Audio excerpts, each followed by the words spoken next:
Welcome back to my channel total commerce by doctor Sumit. आज का topic हम ले रहे हैं इंसिडेंस ऑफ टैक्स। मैं पिछले वीडियो में आपसे डिस्कस कर चुका था कि what is incidence of tax. और इंसिडेंस ऑफ टैक्स होता क्या है कि जो इंडिया में इनकम्स होती हैं या अब्रॉड इनकम होती हैं, तो इंडिया में जो इनकम टैक्स चार्ज होता है that is based on residential status. और रेजिडेंशियल स्टेटस या incidence of tax is determined on the basis of period of stay in India. तो पीरियड ऑफ स्टे हम देखेंगे, बेसिक कंडीशंस और एडिशनल कंडीशंस को हमने अच्छे से पिछले वीडियो में समझ लिया था। अभी मैं स्टार्ट करता हूं इंसिडेंस ऑफ टैक्स का टेबल कि कैसे टैक्स की लायबिलिटी अराइज होती है।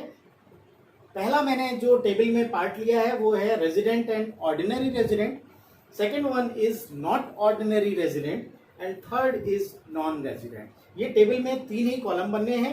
ये तीनों कॉलम मैंने बता दिए किस किस को बिलोंग करते हैं।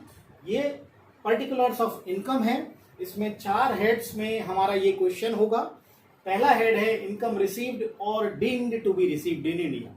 मैं अभी दो टर्म आपको वीडियो के लास्ट में समझाऊंगा, what is deemed to be received in India and what is deemed to be accrued in India. Accrue और अराइज इन इंडिया, ये डीम्ड शब्द क्या है मैं आपको आज एक्सप्लेन कर दूंगा। वहां पर पहला पॉइंट है इनकम रिसीव्ड और deemed to be received in India. Means क्या हुआ इसका कि अगर कोई ऐसी इनकम जो इंडिया में मिल रही है या डीम्ड टू बी रिसीव्ड है, मानी जा रही है कि मिल गई, तो वो तीनों में टैक्सेबल होगा। उसमें रेजिडेंट में भी टैक्स लगेगा, नॉट ऑर्डिनरी में भी टैक्सेबल होगी और नॉन रेजिडेंट में भी टैक्सेबल होगी। ये तीनों में टैक्सेबल होगी। दूसरी इनकम लेते हैं, इनकम एक्रूड और डीम्ड टू बी एक्रूड और अराइज इन इंडिया। ऐसी इनकम्स जो इंडिया में रिसीव तो नहीं हुई हैं लेकिन एक्रू हुई हैं, अराइज हुई हैं या डीम्ड टू बी एक्रूड और अराइज हैं, वो भी तीनों ही में टैक्सेबल होंगी। ये भी तीनों में टैक्सेबल है और ये भी। यानी आप ये ऑब्जर्व करेंगे कि अगर कोई इनकम इंडिया में या तो रिसीव हुई है या एक्रू और अराइज हुई है तो तीनों में टैक्सेबल है। मैं दोबारा रिपीट कर रहा हूं, अगर कोई ऐसी इनकम जो इंडिया में या तो रिसीव हुई है या डीम टू बी रिसीव्ड है या इंडिया में एक्रू एंड अराइज है और डीम टू बी एक्रू और अराइज है, तो वो तीनों में टैक्सेबल होगी। बात करते हैं नेक्स्ट टॉपिक पर, इनकम एक्रूड आउटसाइड इंडिया। यानी ऐसी इनकम जो इंडिया के बाहर, यहाँ तो ये जो इनकम थी वो विद इन इंडिया थी, इन इंडिया थी, लेकिन ये आउटसाइड इंडिया है। तो अगर ऐसी कोई इनकम है जो आउटसाइड इंडिया है तो उसमें ट्रीटमेंट क्या होगा। उसमें तीन चीजें मैंने ली हुई हैं। एक तो वो होगा जो बिजनेस आपका कंट्रोल्ड फ्रॉम इंडिया होगा। ऐसे बिजनेस में क्या होगा, ये दो में टैक्सेबल होता है, फर्स्ट एंड सेकंड में इसमें टैक्सेबल नहीं है। नॉन रेजिडेंट इस पे टैक्स नहीं देगा, ये दोनों इस पे टैक्स देंगे। ऐसा कोई बिजनेस जो बाहर है इंडिया के लेकिन कंट्रोल्ड फ्रॉम इंडिया है, इस पे ये दोनों टैक्स देंगे। दूसरी बात करते हैं, अगर कोई प्रोफेशन है और सेटअप इंडिया में है, हालांकि है वो आउटसाइड इंडिया लेकिन उसका सेटअप इंडिया में है, तो आपका ये दोनों में टैक्सेबल होगा, इसमें टैक्सेबल नहीं होगा। सेम ट्रीटमेंट है दोनों का। अब बात करते हैं ऐसी इनकम जो इंडिया के बाहर हो रही है लेकिन अदर इनकम है apart from business and profession, इससे रिलेटेड कोई इनकम होगी तो वो यहाँ पर लाई करेगी। ऑर्डिनरी रेजिडेंट उस पर टैक्स देगा, नॉट ऑर्डिनरी और नॉन रेजिडेंट उस पर टैक्स नहीं देगा। तो ये आपने स्ट्रक्चर देख लिया होगा किस तरह से टैक्स की लायबिलिटी बनेगी। लास्ट है past untaxed foreign incomes brought in India या रेमिटेंस। ऐसा होता है बाहर जो इनकम आपने अर्न की थी आउटसाइड इंडिया, वो आपने बाद में इंडिया में लाए हैं या रेमिटेंस उसको बोलते हैं, तो उस पर कोई टैक्स नहीं लगेगा। क्योंकि उसका रीजन ये है कि आपकी पास्ट की इनकम्स हैं जो अनटैक्स थी, अनटैक्स्ड इनकम पास्ट की, तो अब क्यों टैक्स लगाएंगे आप, तो इसलिए ये आपकी इनकम पे टैक्स कोई भी नहीं आएगा। अब मैं आपके साथ एक क्वेश्चन शेयर कर रहा हूं और उसको हम लोग सॉल्व करेंगे। आपको मैं एक्सप्लेन कर दूंगा कैसे कैसे ये इनकम डीम टू एक्रू और अराइज इन इंडिया, कैसे रिसीव्ड इन इंडिया, कैसे कंसीडर करते हैं। आइए देख लेते हैं एक क्वेश्चन। देखिए इसमें क्वेश्चन में फर्स्ट पॉइंट दे रखा है, ये श्री रविशंकर जी हैं, इन्होंने एक टैक्सेबल इनकम निकालना है इनकी previous year. Ravishankar for the assessment year, जो भी असेसमेंट ईयर होगा वो आप लिख देंगे। फर्स्ट आइटम है salary accrued and received in India. देखिए कुछ ऐसी इनकम्स होंगी जो रिसीव भी होंगी और एक्रू भी होंगी, दोनों ही आइटम है। तो ये पहली इनकम जो सैलरी की इनकम है वो फर्स्ट कैटेगरी में बिलोंग करती है। विच इज रिसीव्ड और deemed to be received in India. तो salary accrued and received in India कितना है? पहला, salary received and accrued in India. तो ये 40,000 तीनों के ही केस में टैक्सेबल होगा, resident, not ordinary resident and non resident, तीनों के केस में। दूसरा आइटम हम देख लेते हैं, fit of a hotel in Australia. आपका ऑस्ट्रेलिया में कोई होटल है, तो इंडिया में तो है नहीं, इन इंडिया में तो है ही नहीं, ये तो आउटसाइड इंडिया है, और होटल ऑस्ट्रेलिया में है तो कंट्रोल्ड भी है नहीं, तो ये अदर इनकम हो गई। इस केस में ये केवल थर्ड इस कैटेगरी में बिलोंग करता है, और यहाँ केवल 60,000 इस कैटेगरी में आएंगे। इन दोनों में इसको नहीं लिया जाएगा, मैंने ये अभी बता दिया था आपको, एक्सप्लेन कर दिया क्यों नहीं आएगा। थर्ड आइटम इन्होंने दे रखा है, dividend declared in America but received in India. अब देखिए, आपको कोई डिविडेंड रिसीव तो इंडिया में हो ही गया ना, आपका एक्रू वहां हुआ था आउटसाइड इंडिया, लेकिन आपको रिसीव यहां हो गया। अगर रिसीव हुआ हो या एक्रू और अराइज हुआ हो तो यहीं पर तीनों में टैक्सेबिलिटी बनेगी उसकी। तो यहां लिख देंगे हम, डिविडेंड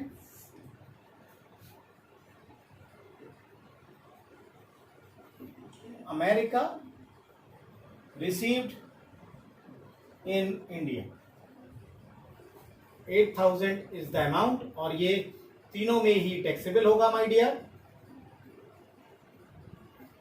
डिविडेंड के रेफरेंस में मैं एक चीज और बताना चाहूंगा आपको, अगर ये फॉरेन कंपनी है, क्योंकि अमेरिका में है, डिविडेंड मिला तो टैक्सेबल है, लेकिन अगर कोई इंडियन कंपनी डिविडेंड देती है तो वो एग्जेम्प्ट होता है। मैं रिपीट कर रहा हूं, dividend from an Indian company is absolutely exempt. उसका रीजन ये है कि जो इंडियन कंपनी होती है वो डिविडेंड डिस्ट्रीब्यूशन टैक्स ऑलरेडी दे चुकी होती है, तो डबल टैक्सेशन ना हो in the hands of individual, तो जो वो डिविडेंड्स पे करेंगे शेयर होल्डर्स को, उनके हैंड में वो टैक्सेबल नहीं है। इसलिए dividend from Indian company is exempt और dividend from foreign company is taxable. तो यहां पर टैक्सेबल हो गई which is received in India.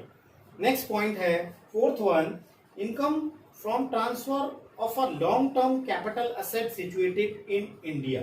यानी ये डीम्ड और accrued to be received in India मानी जाएगी। तो यहां लिख देंगे, income from transfer of long term capital asset in India, तीनों में ही टैक्सेबल होगी, क्योंकि मैंने आपको पहले ही बता दिया है ये इनकम तीनों में टैक्सेबल होती है, जो ट्रांसफर की इनकम होगी लॉन्ग टर्म कैपिटल गेन की। फिफ्थ आइटम इन्होंने दे रखा है, interest received from a non resident on loan provided to him for business carried in India. ये भी इसी कैटेगरी में बिलोंग करती है। तो यहां पर आप लिख देंगे second, interest received from non resident in India, जो उसने बिजनेस इंडिया में हो रहा था उस पे लोन लिया था और उस पे इंटरेस्ट दिया है, वो टैक्सेबल होगा आपका। अमाउंट इज गिवन एज 10,000, तो 10,000 तीनों कैटेगरीज में टैक्सेबल होगा। सिक्स्थ आइटम है, royalty received in Japan from mister P. वो रेजिडेंट है इंडिया के और टेक्निकल सर्विसेज उन्होंने प्रोवाइड की हैं, business carried on in Japan. यानी कि ये जापान में ही बिजनेस था, आउटसाइड इंडिया, कंट्रोल था नहीं, तो वहीं पर इनकम थी, वहीं पर इन्होंने सर्विसेज दी हैं, तो ये केवल एक अदर इनकम में आएगा। अमाउंट में यहां पर आप लिख देंगे, यहां लिख देंगे technical fee received by mister, जो भी नाम है वो आप लिख देंगे, टेक्निकल फी रिसीव्ड है बिकॉज आउटसाइड इंडिया है, अदर इनकम्स में आ रहा है, ना बिजनेस है ना प्रोफेशन है, कोई टेक्निकल सर्विस है, फीस है, रॉयल्टी है, इंटरेस्ट है, तो सारी इसी कैटेगरीज में आएंगी। तो आपका केवल एक ही में टैक्सेबिलिटी होगी, बाकी दोनों में ये नहीं आएंगे। अब लास्ट में इनका टोटल करना है हमें कि रेजिडेंट को कितना टैक्स बनना है, नॉन रेजिडेंट को और नॉन रेजिडेंट। तो हम टोटल कर लेते हैं इसका, इसको बोलेंगे gross total income. This total will be called as gross total income. Total कर लेते हैं।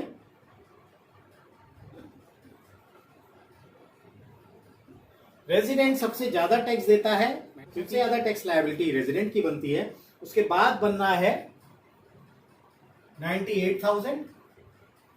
इसकी लायबिलिटी थोड़ी सी रेजिडेंट से कम है और सबसे कम लायबिलिटी नॉन रेजिडेंट की है और लॉजिकल भी है, वो बेचारा इंडिया में रहा ही कितने दिन है, तो उसकी लायबिलिटी सबसे कम होगी 98,000। इसकी भी लायबिलिटी बन रही है। आप दोबारा से ये वीडियो प्ले करके देख लीजिएगा, कोई कंफ्यूजन हो तो। लास्ट में मैं आपसे ये शेयर कर रहा हूं कि जो मैंने एक बोला था कि what is deemed to be received in India और deemed to be accrued in India, इसके बारे में जरा सा मैं आपको डिटेल कर देता हूं। देखिए, इस क्वेश्चन में हमें दो चीजें लेना है। एक तो लेना है हमें डीम्ड टू बी रिसीव्ड। अभी मैं इसको डिटेल में करूंगा डिस्कस कि आपको डीम्ड टू बी रिसीव्ड का क्या मतलब होता है। दूसरा ले लेते हैं डीम्ड टू हैव एक्रूड और अराइज इन इंडिया। इसका क्या मतलब है आइए जान लेते हैं। Deemed to be received in India और डीम्ड टू हैव एक्रू और अराइज इन इंडिया। देखिए, फर्स्ट हम समझते हैं what is deemed to be received in India.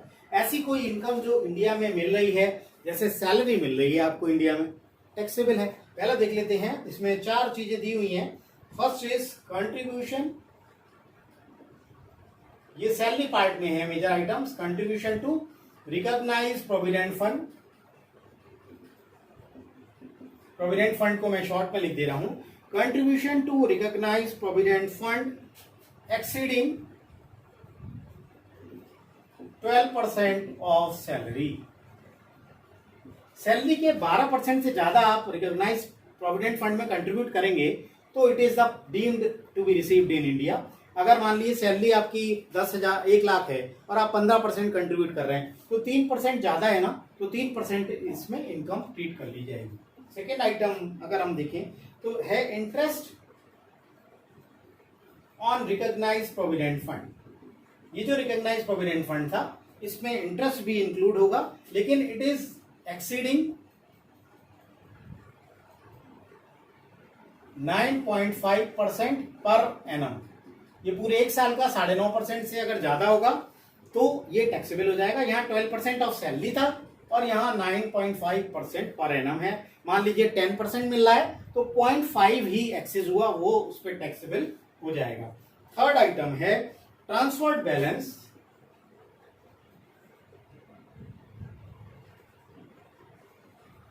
In case of unrecognised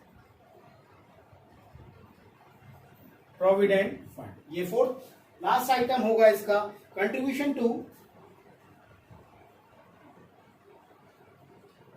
notified pension scheme under section 80CCD। ये 80CCD की section है, इसमें नोटिफाइड पेंशन स्कीम है। अगर इसमें कंट्रीब्यूशन होगा तो वो भी deemed to be received in India माना जाएगा। तो ये चार इनकम्स इस कैटेगरी को बिलोंग करती हैं। अगला हम अब ले लेते हैं, पहला ले लेते हैं अनएक्सप्लेन्ड इनकम।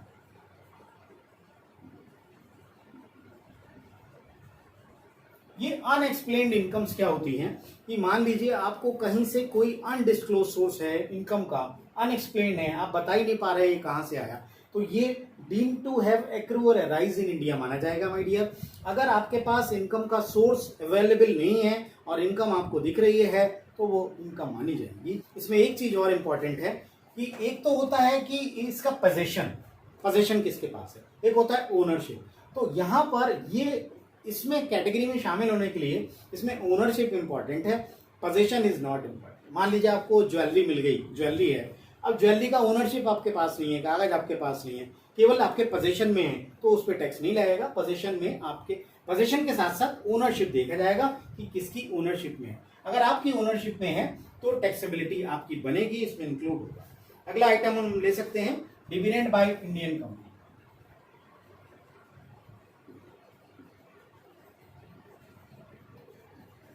डिविडेंड अगर किसी इंडियन कंपनी से मिल रहा है, मैंने बोला कि एक्सेप्ट होता है, लेकिन डीम टू हैव एक्रू और अराइज इन इंडिया तो माना ही जाएगा। However, it is except income from property in India. अगर कोई इंडिया में आपकी प्रॉपर्टी है और उससे आपको इनकम जनरेट हो रही है, कोई रेंट मिल रहा है, तो वो इसी कैटेगरी में इंक्लूड होगा। अगला हम टॉपिक लिख सकते हैं income from business connection in India. Income from business connection in India. अब ये बिजनेस कनेक्शन इन इंडिया क्या है? बिजनेस कनेक्शन में कोई ब्रांच है अगर आपकी तो आ सकती है, आप किसी एजेंट के थ्रू काम कर रहे हैं, तो इस तरह के ये बिजनेस ट्रांजेक्शन्स हैं, बिजनेस कनेक्शंस हैं, वो deem to be have accrued और अराइज्ड इन इंडिया माने जाएंगे। एक और आइटम इसमें हम इंक्लूड कर सकते हैं, capital gains on transfer of asset in India. अभी हमने क्वेश्चन में डिस्कस भी किया था कि हमारे इंडिया में कोई एसेट हमने ट्रांसफर की, कैपिटल गेन हुआ, तो वो भी इसी का पार्ट है। और हम ले सकते हैं एनी इंटरेस्ट, रॉयल्टी और टेक्निकल फी, ये भी अगर हम ले रहे हैं तो ये एक्रूड और अराइज इन इंडिया मानी जाएगी। However, टेक्निकल सर्विस दे रहे हैं बाहर अब्रॉड, लेकिन वो deem to be accrued in India मानी जाएगी, क्योंकि आप सिटीजन तो यहीं का हैं, आपका रेजिडेंशियल स्टेटस यहीं का है, इसलिए। Salary by an Indian citizen या नेशनल कर देते हैं, जो कि बाहर काम कर रहा है अब्रॉड में, और उसको आप सैलरी दे रहे हैं फॉर एम्प्लॉयमेंट आउटसाइड इंडिया। अगर आउटसाइड इंडिया जा रहा है वो और आपके एम्प्लॉयमेंट के पर्पज से जा रहा है, तो इंडियन नेशनल को जो सैलरी दे रहे हैं वो डीम टू हैव एक्रूड और अराइज इन इंडिया होगी। ऐसा नहीं है कि अगर वो अब्रॉड काम कर रहा है इंडियन गवर्नमेंट के बिहाफ पे तो वो नॉन रेजिडेंट होगा, उसकी सैलरी यहाँ पर टैक्सेबल होगी। तो ये पॉइंट्स थे जो कि हमें बताते हैं कि what is deem to be received in India, what is deem to have accrue और अराइज इन इंडिया। अगर आपको ये वीडियो अच्छा लगा हो तो प्लीज इसे लाइक करें, शेयर करें एंड सब्सक्राइब। Thank you.